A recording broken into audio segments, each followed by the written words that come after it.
What's up, guys, and welcome to another NFL predictions video. Obviously, this week we're doing week 5. That's it. Let's get started.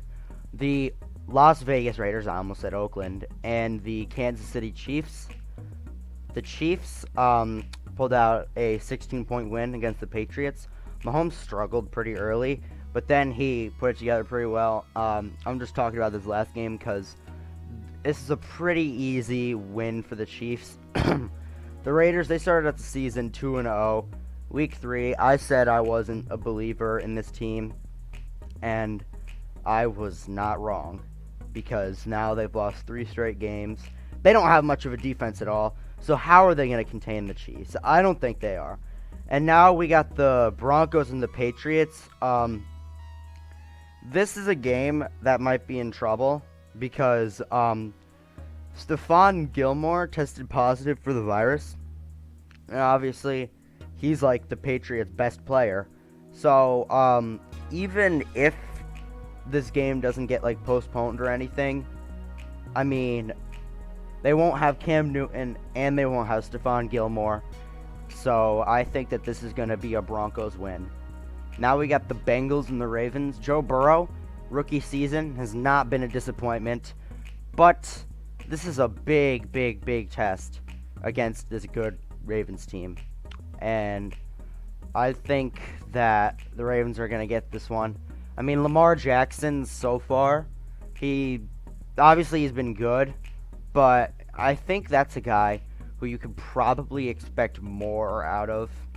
And I think he'll definitely start finding his stride here against the Bengals. Not downplaying their defense. Obviously, they've gotten better, but I mean, after getting their first win of the season, I wouldn't expect them to come in here and just beat the Ravens like that. No way. Now we got the Jaguars and the Texans. They finally did what they had to, and they fired Bill O'Brien. He basically went ahead and ruined the franchise. I don't even know who the new head coach is at the moment, the interim coach. But what I do know is I think that the Jags are going to take advantage of this. I mean, whoever it is, I don't think he's just suddenly being thrust into this situation, and now he's got to play a good offense in the Jaguars. Even with DJ Chark not playing too much, they still got a good offense. Obviously, James Robinson is a breakout player. We all know what Gardner Minshew can do with the football. I think that this is going to be a close game, but in the end, it's the interim coach's first game, so the Jags got this one. And then the Bills and the Titans. There's more positive tests on the Titans, so this game might also not be played. This is a battle of the undefeated teams, but I mean, come on now. The Bills, they're a much better football team. Josh Allen is still in the MVP race early on. That defense is everything we expect it to be. But how about Stephon Diggs? I mean, that trade is continuing to look more and more like the best move of the offseason. I mean, Stephon Diggs definitely better than Justin Jefferson. He's had multiple 100-plus yard games, and he's just looking really good. Obviously, we knew that this could be a scary duo, Josh Allen's arm and Stephon Diggs and his route running, and they're definitely showing that off here. Now we got the Colts and the Browns. The Browns, I mean, for once, all their hype, well, they didn't have much hype because of what happened to them last year, but they're 3-1 now. Myles Garrett was a AFC Player of the Week. He's like second in the league in sacks behind Aldon Smith, I think. But now here's the thing about the Indianapolis Colts. Obviously, their offense is good. Their defense, I mean, it wasn't supposed to be good. They don't have very many good players here, aside from like Darius Leonard.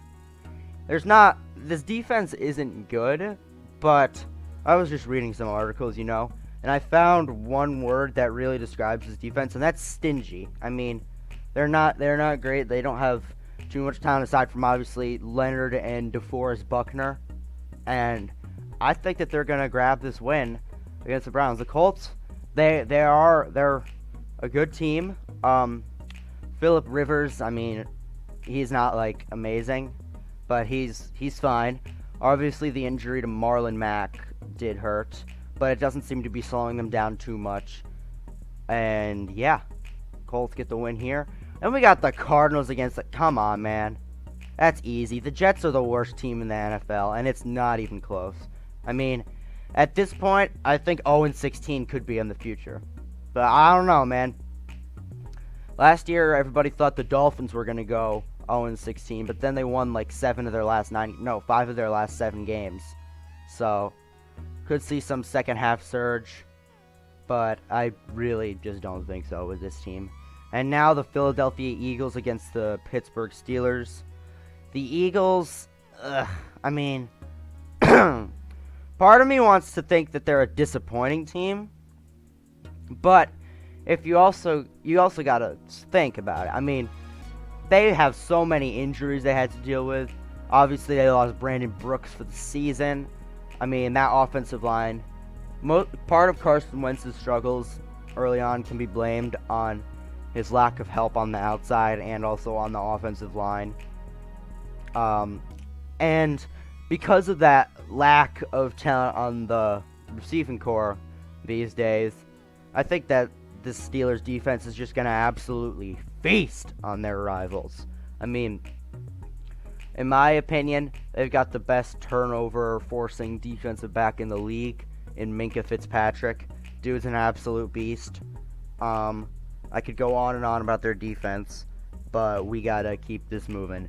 And now we got the Dolphins against the 49ers. Man, why did they have to make our schedule so hard this year? I mean, drafted Tua Tagovailoa. We got like Byron Jones and Kyle Van Noy in the offseason. Devontae Parker came off the best season of his career. I mean, if we weren't screwed by the scheduling, we could have probably made the 7th seed. But thanks to the NFL, that's not happening, and we're going to go to 1-4. Because even though the Niners still got all those injuries, I mean, come on, man. This could probably be another close game. Because the Dolphins, we are a much better team than the record show. I mean, for God's sake, we almost beat the Seattle Seahawks. It was an 8-point game. And we had many chances where we could have won that thing. But then they just decided to blow the game open, and we made it close, but it was too late. This will be another close game, but even though they're all banged up, the 49ers have enough talent to take down the Dolphins. And now we got the Los Angeles Chargers against the New Orleans Saints. I mean, the Chargers, they just allowed 5 touchdown passes by Tom Brady. I mean, that defense, it's starting to look like it's in trouble. Obviously, they did lose Derwin James for the season. So, that is an explanation why. And the Saints, they're sort of starting to get on track. I mean, they lost to the Raiders, but now they're starting to win some games. And I think Michael Thomas should be coming back soon.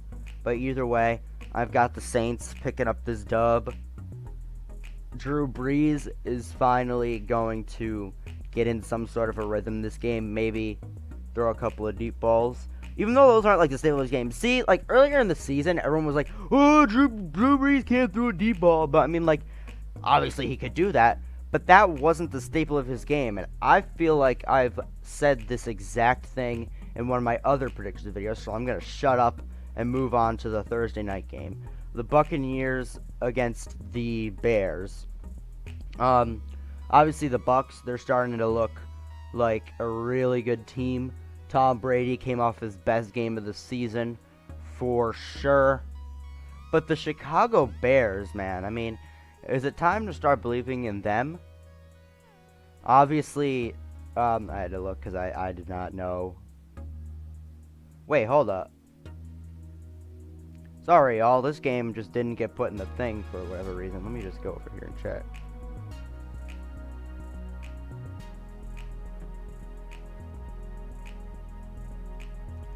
Yo, they might be playing the Monday Night Football game between the Chargers and Saints in Indy because of a hurricane. I just got that from ESPN. Anyway, for whatever reason, the Bears-Colts game was not logged on this website, so now both of these teams are 3-1. Anyway, what was I? Where was I? Oh yeah, the Chicago Bears are actually looking like legit contenders. I mean, Nick Foles, he led that comeback. I don't know how he did against the Colts. Obviously, they lost that game. But I think that they're going to take down the Bucs. I mean, obviously, up front in that front seven, the Bucs got all the talent. Shaq Barrett led the league in sacks last year. They got Devin White, who's a really promising second-year player. The secondary really needs some help, and that's why I think the Bears got this dub. Obviously, they got the defense working. And now we got the really surprising Carolina Panthers against the Falcons. I mean, without Christian McCaffrey, they have won 2 games in a row, and now here they are in the playoff race.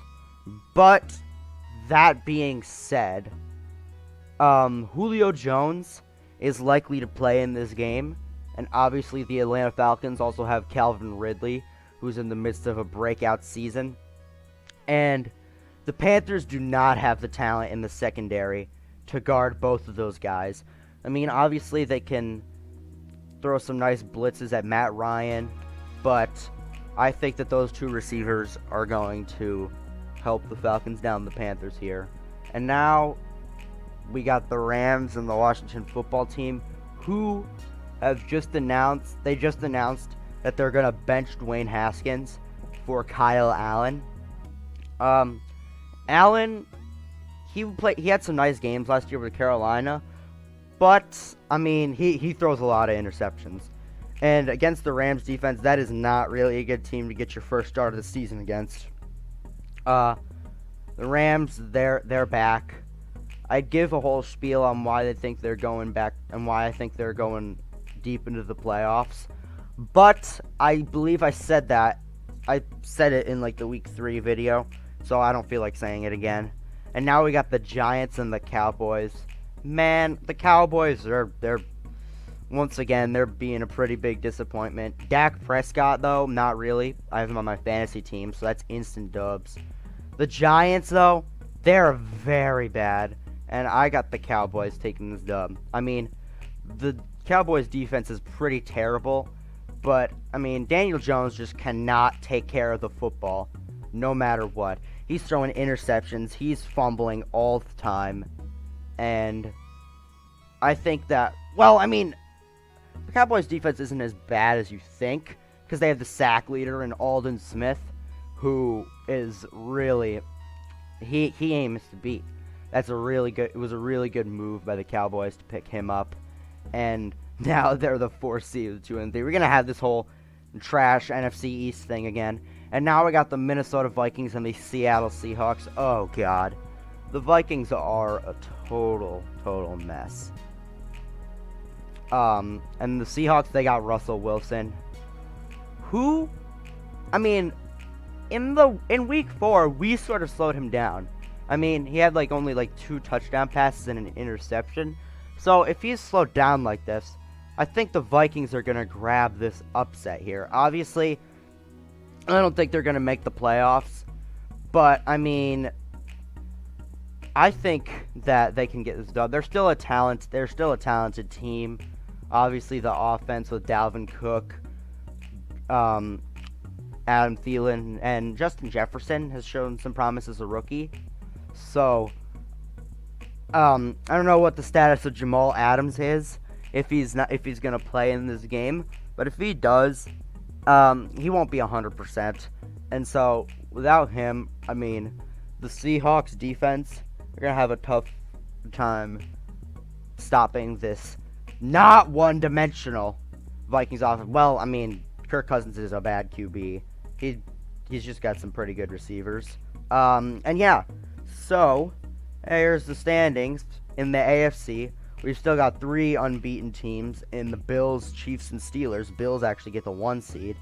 And then 2 4-1s in the Colts and the Ravens. Then we got the Titans at 3-1, and the Browns at 3-2. Out in the NFC, Packers are the only unbeaten team, with the Rams, Bears, and Seahawks all at 4-1. Saints and Cardinals at 3-2, and the Cowboys at 2-3. So, hopefully I can start getting some of these picks right. I mean, I've had a couple of bad weeks in terms of predictions, so maybe this week I can get a perfect 15 for 15. Is that right? Yeah, that seems right to me. Anyway, that's gonna be it for this video. Hopefully you enjoyed. I mean, if y'all object to any of my picks, I'd love to hear it in the comments or in the Iron to Me Discord, which I have been plugging for a while in the comment section. So join that. We've got a chill little thing going on there where you can suggest video ideas or just vibe with me. And yeah, that's gonna be it for this video. Peace.